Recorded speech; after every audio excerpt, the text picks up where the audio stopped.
Formally, if you look at during the budget, when I was finance minister, we used to hold 5 or 6 stakeholder meetings with different sectors of the economy, with agriculture, with services, with manufacturing, so forth. But in this particular case, I must say that this meeting is very, very timely and likely to greatly influence our decision making. As you know, the Chief Minister has set us a target of becoming a $1 trillion economy by 2030. From a mathematical perspective, that is requiring real growth, ex-inflation, of north of 10% annually and compounding over the next 7-8 years, including this year, to get to that place. The only way we can do that is through something disruptive. The good news is we've done it before. If you look at the 2006 to 11 period, despite the global financial crisis, Tamil Nadu's real growth was over 10% a year for that 5-year period. So we know it can be done.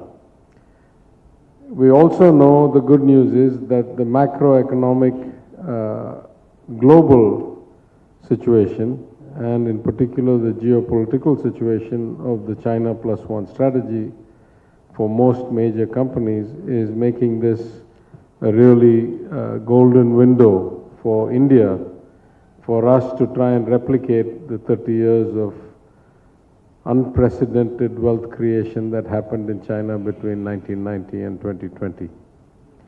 You may all remember that in 1990, China and India had roughly the same per capita income, and how far ahead they've gone through the power of compounding, growing 3 to 5% a year, higher than the Indian average compounded for 30 years. If we have to do that kind of acceleration, surely it must come from something new that we haven't done before. Of course, we want to do incrementally, better things in agriculture, in manufacturing. But we see the technology space, and in particular the emerging technologies for fintech, for AI, the greater and greater complexity and need for cybersecurity. And as we are here today, the AVGC sector as one of these great accelerants of our growth. I'm sure that between the material that we would have tried to give you, and for most of you who are operating out of here, you already understand some of the advantages we have, culturally, historically, economically, educationally. We are a relatively unique state. Just for the sake of stating it in one comprehensive list, I would start with saying that language, literature, creative thinking, and the dissemination of knowledge through plays, movies, is innate to our culture, has been through various phases of technology, from the Sangam era to the boom in the Tamil film industry, has been inherent to our nature as a culture. We also graduate somewhere around 16-17% of all the engineers in India today, because of our focus on education going back 100+ years. And many of them, while they may require special training in specific skills, are largely English speaking and relatively quickly transformable into productive members of technology companies. We are a relatively advanced economy with relatively high social equity. So we have a very high penetration of internet access, much like other parts of the country, 100% in the urban areas. And because we're the most urbanized state, that already puts us in a good place. But we also have relatively high penetration even in the rural areas. And to augment that, though we are a late starter, we are working very diligently on our BharatNet version in ThantheNet here, where we hope to have within the next, let's say, 12 months, 100 Mbps lines covering all our 12,500 something villages in Tamil Nadu, Gram Panchayats in Tamil Nadu. So we have the infrastructure. And of course, as many of you know, as I knew from my days in the banking industry, Chennai is a very good place to put redundancy and backup sites because undersea cables of the internet usually land, all of them land either in Mumbai or Chennai, and that gives you some advantages in reliability and reduced latency. So we have all these things going for us. What we don't have generally in government is the cutting edge of where the industry is and where it wants to go. And that's true across all industries. I don't mean particularly about this. And in my own experience, the transformation of my understanding of these things, I used to be an engineer myself. I learned how to do some coding and stuff. And then I switched to operations research as my major, and for problems that were not solvable analytically, I used to teach as a graduate assistant and then learned as well a lot of simulation and stochastic modeling, and it was all like quantitative then, and it started becoming more and more graphic over time. And then at some later time in my life, I went to graduate school at MIT, where the MIT Media Lab was the cutting edge, at least in those days, of innovation in new types of media and new ways of representing information, representing images, and new materials for the use of displays and new kinds of displays. And during my days as a banker, I had the luxury of covering one of the clients was Disney, Walt Disney. And I used to go down to Anaheim every once a year or something for a relationship meeting. And the building held up by the 7 dwarfs from the old days, from Walt Disney's days. And in some sense, they are the grandfather of the animation industry, right? I mean, spectacularly successful at it, have adapted to the changes in technology at different times by merging with the right companies, bringing the right creative talent. And I dare say now it's as good or as much or higher driver of their revenues than, real actor films, human-made films. So this is the potential. We see that this is also an opportunity, if I speak very frankly, for Tamil Nadu to regain some of the momentum we lost. You may remember that this was the state that first set up an IT ministry in the late 90s. It was the first state that set up an IT corridor, though I take Dr. Manimannan's point that maybe we set up with ambitions that were too low in terms of skill and productivity. But in any event, we at least had the vision to set it up and envision that this was going to be a huge driver of growth, of jobs. So we had the building blocks in place, but the honest truth is over the last 10, 20 years, we have fallen behind the places where there's a lot of innovation. In particular, I would cite Bangalore and Hyderabad, maybe to some extent Pune. But everything changes all the time. Now we are post-pandemic. We are deleveraging of China. Still a lot of liquidity in the world.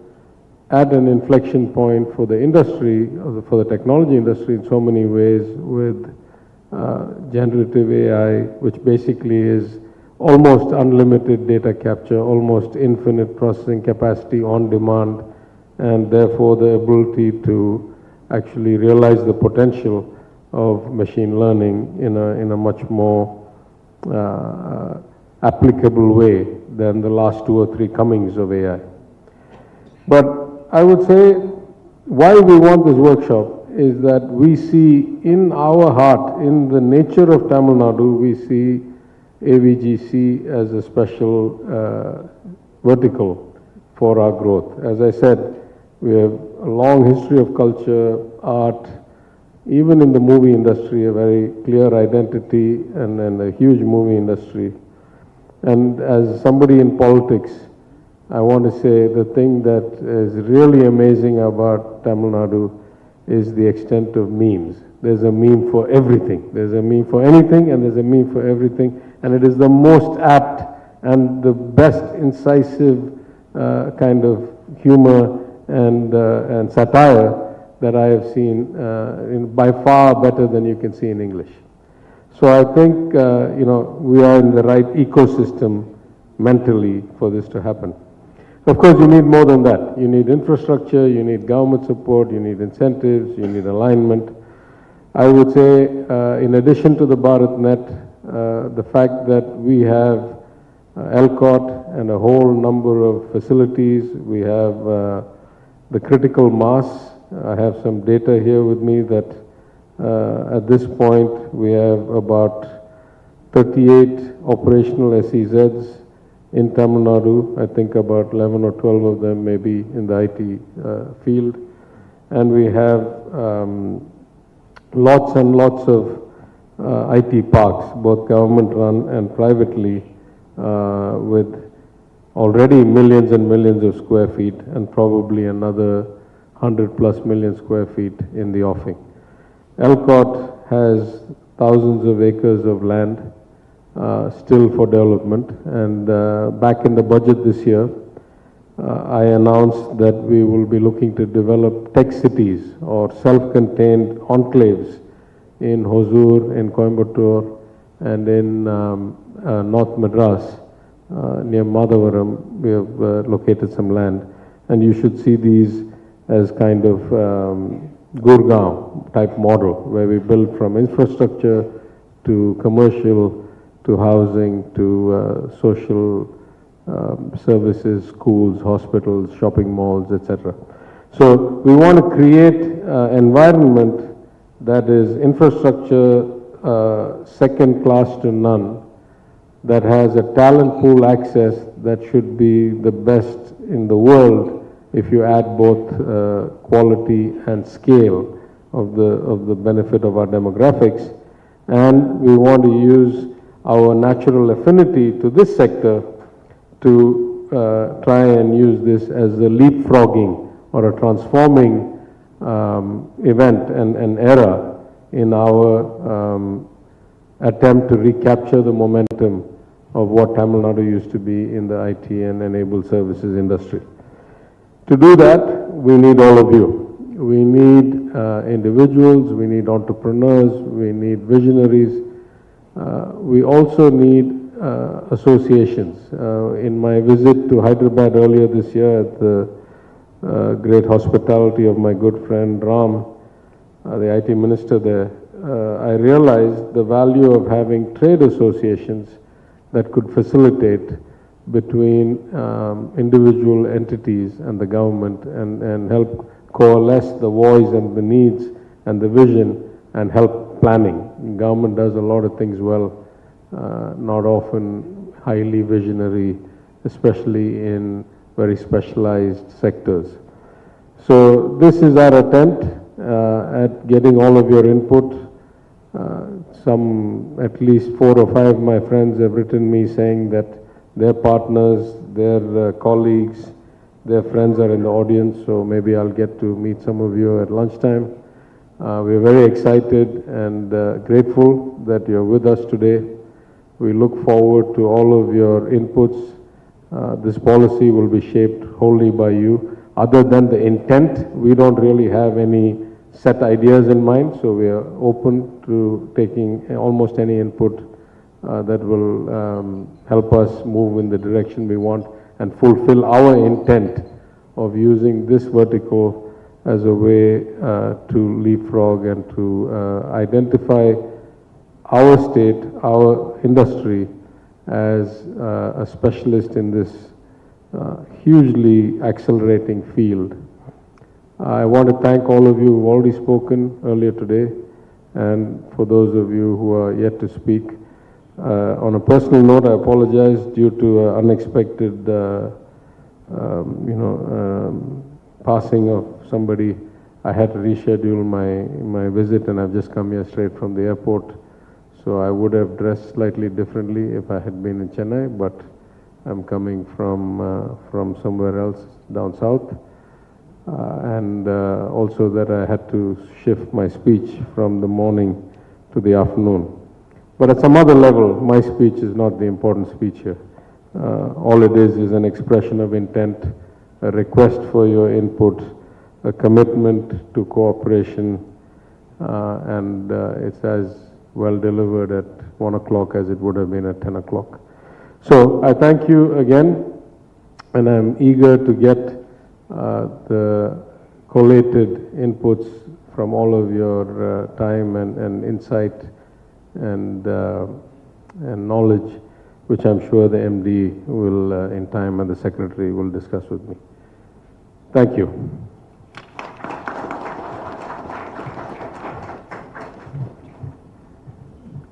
The insights shared by our Honorable Minister have undoubtedly enlightened us and will continue to inspire our journey into the digital future. Thank you, sir. I request Thiru Kumaragurubaran, Secretary, to felicitate our Honorable Minister of Information Technology and Digital Services, Tamil Nadu.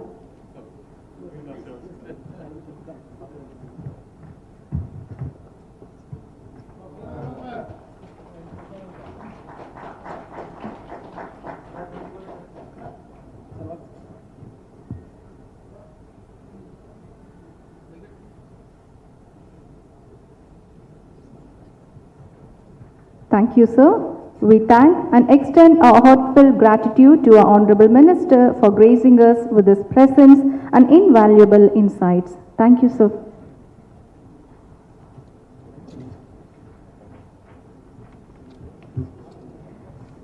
We had a productive and engaging morning filled with insightful discussions and valuable networking opportunities. Now it's time to refuel and recharge.